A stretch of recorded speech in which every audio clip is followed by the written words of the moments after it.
Welcome back to another edition of Tux Traveler. We're taking a little break from my backup log of data, and I want to do just a brief little walking video here, talking a little bit about camping on the east versus camping on the west.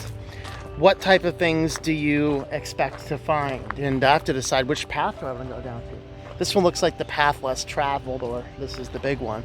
We'll go ahead and take the path less traveled. Why not? This looks more fun. But anyway, I wanted to talk about this. Actually, I got the idea for this video when I was down I think in Georgia, heading my way back up north. I had a writers conference in South Carolina, and I had to get van inspections done in Pennsylvania. And so I'm traveling around, but it's like once you cross the Mississippi River, your places to freely park in long-term BLM lands drops to pretty much zero.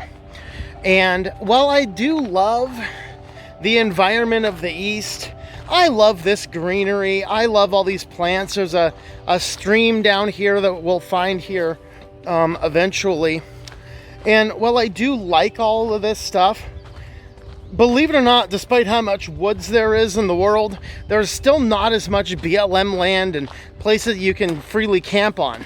So is it more difficult to do van life on the east? Absolutely it is. If you're unfamiliar with the territories, you're going to find yourself in more Walmart, gas station, and rest stop parking lots than you know what to do with. And that kind of lends itself to one degree of problematism. Problematism, I'm going to make up words here. All right. The second factor that we have to keep in mind as we are looking at this in our modern age right now, I'm actually recording this the day we're releasing it, which is rare for this channel. Gas prices have gone mad. Totally mad. It's up to like $4.50 or something a gallon in State College, Pennsylvania, where I'm at right now. And that is extremely expensive. I have not seen gas that pricey in a long time. And being in van life, the gas depends on how you do it, may or may not actually be much of a factor. You have to understand, when I was back in the West, when you can stop in a desert for BLM land, I'll supply up for a week, park the van, and not even turn it on for an entire week. And then when I would turn it on, I might just be going to a local town within a few miles or so just to pick up a few supplies, and then I go back for another week. So at most, I might have put, when I was down in Moab, and I was down in Tucson area, I was in Tucson area for 2 whole weeks. I don't think I filled up my gas tank at all. I filled it up once moving into the area, and I don't think I got gas again until I was in New Mexico or something. I just wasn't driving a whole lot.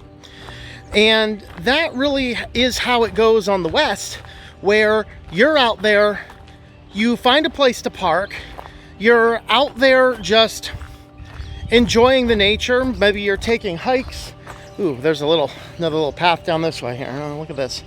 Ooh, down a hill. I think this is going to go down to the stream. And so you stop. You will. You'll not be going out there just doing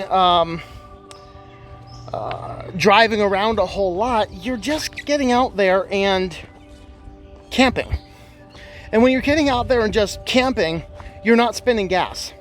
You're not going a lot of places. So if the gas prices get high, it doesn't really matter. You can stop and you can spend more time at a campsite. You can explore the area more if nature and outdoors is your thing. You can work more if you're working on the road. I tend to work more, so that's kind of what I tend to do. But I'm not as impacted by the gas prices. However, when I come to the east, I pretty much have to stay on the road. Even here in State College, where I have places to go, there's a little family of ducks over here. Look at that. I always scared the mister away, and the missus is like, "Come on, little duck chickies. Come on, little duck chickies. Let's go. There's a madman with a camera here." But even here in State College, where I know the area, I know where I can park, for longer periods of time, I still always have to stay on the move. And so I'm spending a whole lot more money on gas now that I'm back in effectively my hometown than I ever did when I was in back in the West, in the deserts. And that kind of is how it goes. So of course, the overall point here is that as we are considering your van life, one of those factors you need to decide is, where are you going to be? Because if you're going to be on the east, you're going to have to spend more money on fuel, and you're going to be staying in places that are a lot less beautiful. Unless, of course, you're buying campsites every night, and that really does get expensive. Way worse than rent, that's for sure. For me, on my whole travels, as I travel around the country, I only paid for 2 camp spots. One of them was $6 and one of them was $2, I think. $1 or $2, can't remember. But that really is your big difference. On the West, you get out there and you can go ahead in the West and you can find BLM land. You can camp on it for weeks at a time and enjoy it, and then just leave and find another spot maybe about 30-40 miles away in the next city or whatever else it would happen to be. So these are those things to keep in mind especially if you're looking at joining into van life nowadays. Consider where you're going to be. West Coast, have a look at freecampsites.net. We did a whole video on finding campsites on the road. That one was filmed back in Utah. And looking at the options out there, just look in your town. If you didn't have your house, where would you camp overnight in your town? Where could you do that without paying money every single night for a campground? Those are those things to keep in mind. East Coast versus West Coast. West, way better places to camp. Of course, if you go as far west as to be in California, that's problematic. Look at this. Now we're on a live stream. And so the ultimate principle is this. If you're in van life, if money's a cost to you, you want to be in the West where there's a lot more ready access to BLM land. If you want to be in the East, you're going to be driving a lot more, staying overnight in a lot less beautiful places, and spending a lot more money on gas. So those are some ideas that I have for here. And with that, let me go ahead and end this video, just kind of showing you some of the scenery where I'm enjoying right now. So I forget the name of this park. I think it's like Walnut Creek Park. I don't know. It's one of the more little well-known ones in State College area. So there's a park off of University called Lederer. And if you go down, there's a neighborhood down by Lederer Park at the intersection of University and Easterly. I think this is Easterly. There's a neighborhood with a dead-end street. Well, if you go to the very end of that dead-end street, you'll find all these walking trails. It's a few miles where the walking trails goes a little bit back. So we have more of this more fielded type area. These are all, I believe these are walnut trees, most of them. I can't see the leaves enough for now to tell for sure, but I think they are. But this is like a more meadowy type place. If you go down just about half a mile away from here, there is a completely mature deciduous forest as well, which is totally weird to find a mature deciduous forest in the middle of a city, but you can. This is a nice place if you find yourself in State College. You cannot park over here overnight, and you will get caught if you try. The neighborhood here will watch it. It is kind of a richy neighborhood, but you can come back here and park for a few hours, walk the trails. No one's going to mind that at all. But this is just a wonderful little place to be. Look at that. We have a trail. I thought the trail was there. I mean, oh well. I knew Walnut was in the name. Walnut Springs Park. I think this is where the first trail I started on would end up going to. And then I think this is the official start of the walking trail down this point here. We have a nice little bridge over a beautiful stream. And then there's a little wetland over here.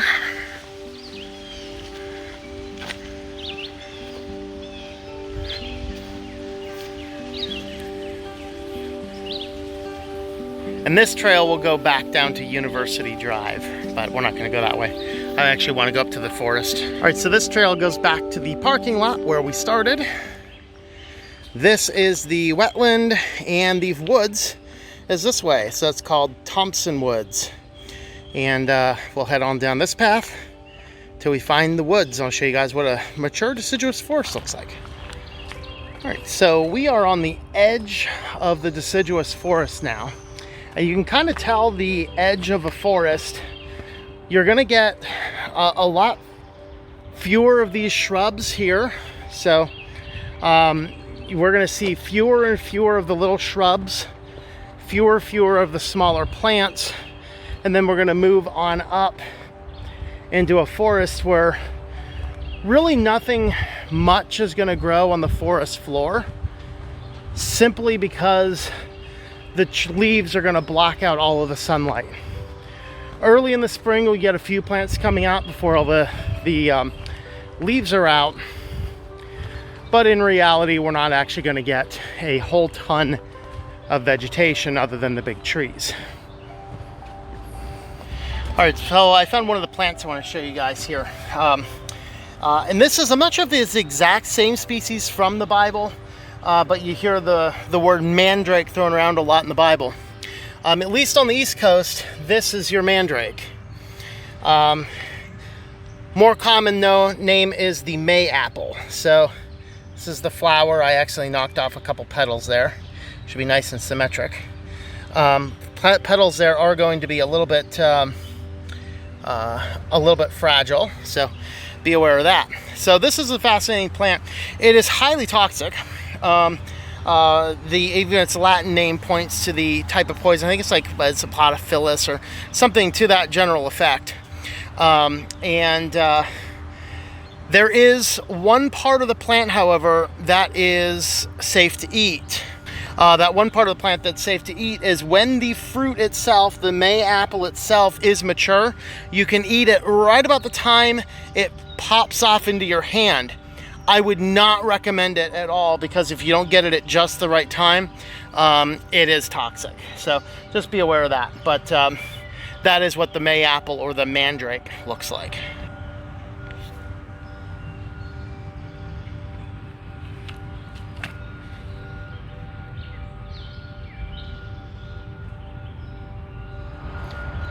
And here we have passed into the mature forest. And of course, like bad managers, you can hear in the distance they're tearing parts of it down. Make more housing in State College, as if we needed more. But this is the sign you're in a mature deciduous forest. The trees are effectively blocking out all the coverage. There's almost no small shrubs. You will find some big downed trees like this. And you know, the mandrakes are present here. You might find, if you're on the edge of coniferous, you might find some ferns starting to grow. But other than that, there's not a whole lot growing on the forest floor. You can tell from the leaves the type of plants that are up here. So this guy here looks like either a red oak or a black oak. Probably more of a red oak on that one. This one's definitely red oak. So there's a variety of different oak trees in here, and that's what's mostly populating this. Although I do see some, bugs on my arm. Ooh, look at him. We do see some probably cherry or elm or something like that. Go on, bug. Go on. Go on.